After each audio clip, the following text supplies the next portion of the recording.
আসসালামু আলাইকুম। Zahid Zia driving training centre থেকে সবাইকে শুভেচ্ছা বা অভিনন্দন। আর আমি আজকে কিছু কথা বলবো ফিউজ সম্বন্ধে, কিছু ধারণা দেবো আপনাদেরকে। তাই আমাদের যে নবগত শিক্ষার্থী আছেন, শিক্ষার্থীর জন্য কিছু ফিউজ সম্বন্ধে ধারণা দেওয়ার চেষ্টা করবো আর কি। আসেন, এই যে দেখেন এখানে যে ফিউজগুলি আছে, এই যে এখানে দেখেন এগুলো যে ফিউজগুলি আছে, এগুলা প্রত্যেকটা ফিউজ একটা হর্নের, যেমন একটা লাইটের, হ্যাঁ, একটা এসির, এইগুলা ফিউজ, প্রত্যেকটা ফিউজ।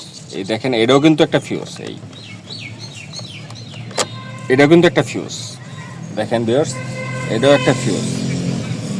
কিন্তু আপনার এই যে এখানে ফিউজ আছে, এগুলো ফিউজের কারণে আপনার ড্যাশবোর্ডে বাতি আসবে না। হ্যাঁ, এগুলো ফিউজের কারণে আপনার হেডলাইট জ্বলবে না। যেমন এইগুলা ফিউজের কারণে আপনার হর্ন বাজবে না। এইগুলো আপনার ফিউজগুলার এই কারণে লেগে এই সমস্যা হতে পারে ভিউয়ার্স। এখানে আবার আরেকটা কথা আছে, যেমন এটা এসির ফিউজটা আরেক সাইডে আপনার দেখাই, 1 মিনিট। এই যে দেখেন, এটা হলো আপনার এসির ফিউজ। যদি এসি আপনাদের কোনো সমস্যা হয় বা এসি চলে না বা লাইন আসে না, তখন আপনি বুঝতে পারবেন আপনার এসির ফিউজ কেটে গেছে।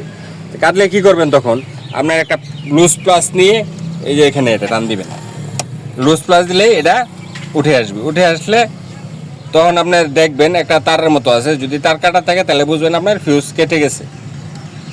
কেটে গেলে তখন মনে করেন আপনার বুঝবেন ফিউজ, আপনার তখন আরেকটা নতুন করে ফিউজ লাগাই দিবেন ভিউয়ার্স।